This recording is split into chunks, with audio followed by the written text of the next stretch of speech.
Hello, this is Susan Potts, and we're finishing up Chapter 5. This is Section 6.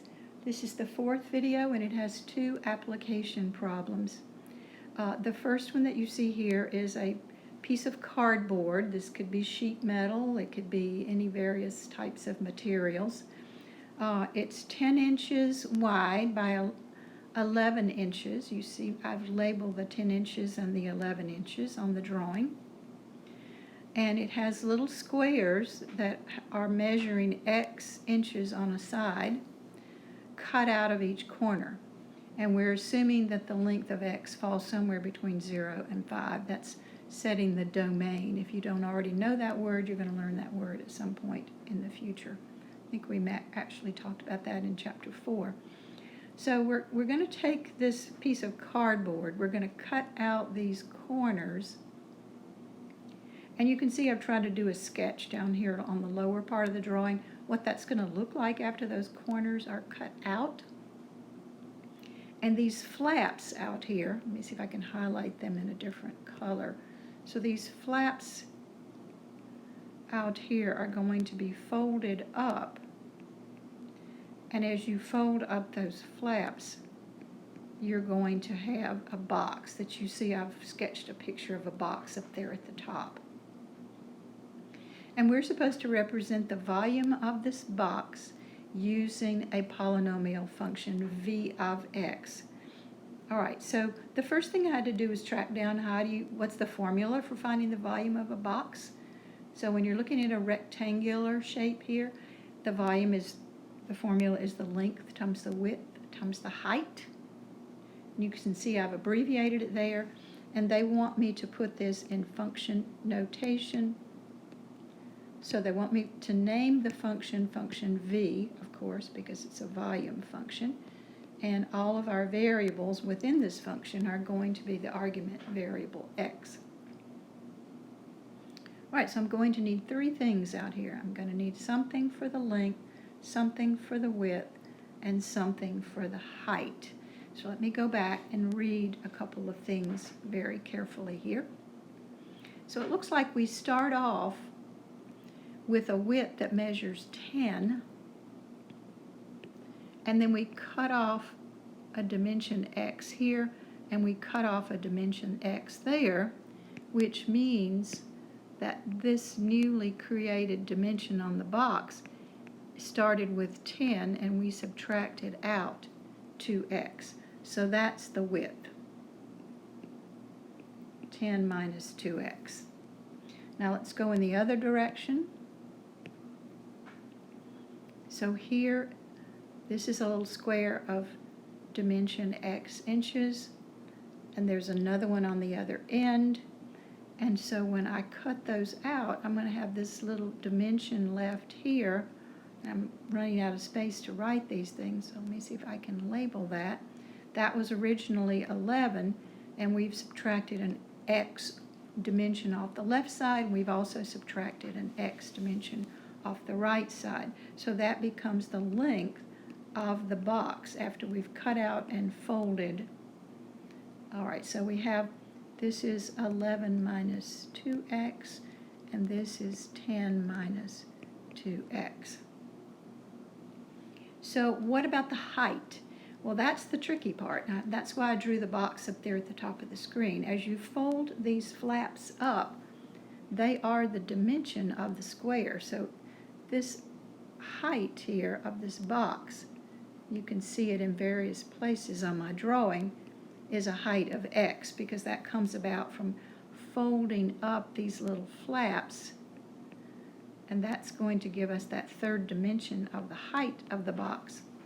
So the height is going to be just the variable x. So now I have a lot of things that need to be multiplied together here.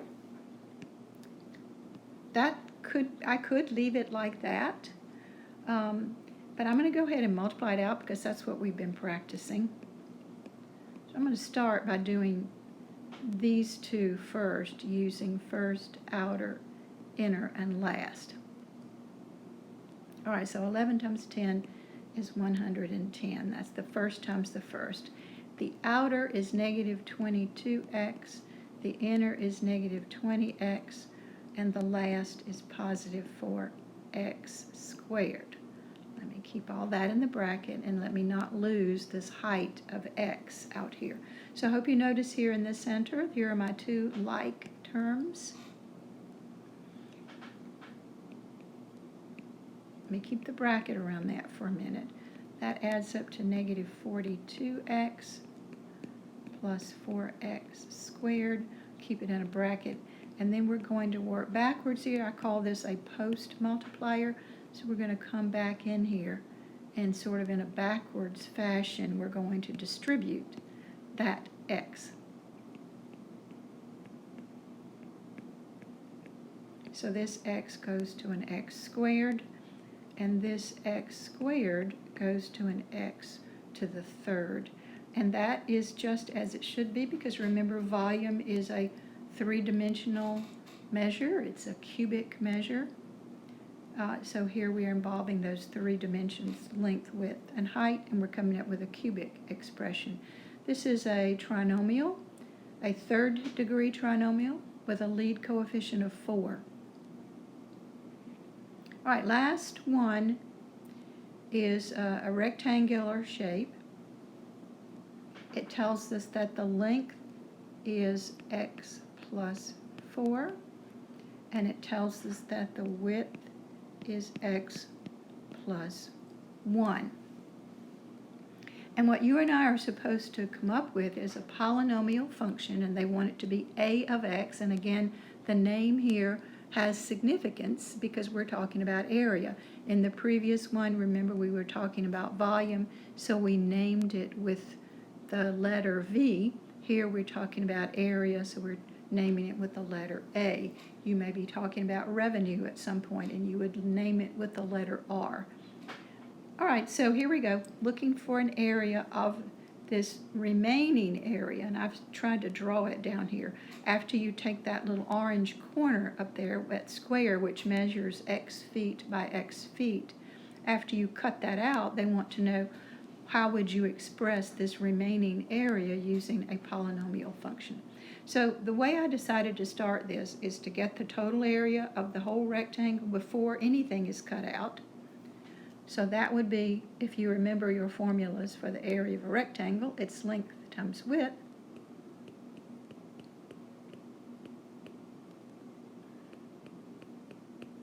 And they've told me that the length is x plus 4, and they've told me that the width is x plus 1. So that's how I model the area of the entire rectangle. Now the area of just this little square here, the way you get the area of a square is you take a side length and you square it. So I'm going to take the side length and I'm going to square it. So that's the area of the little square. So how do I find this remaining area? Well, I'm going to begin with the total area of the large rectangle, length times width,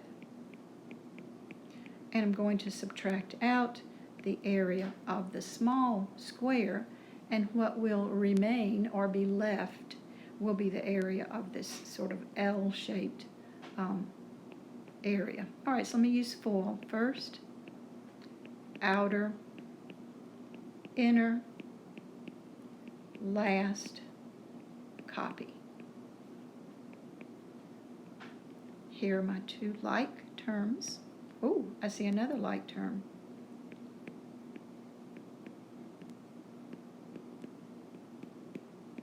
So I'm noticing now that I have a 1x squared positive and a 1x squared negative. Those two are alike.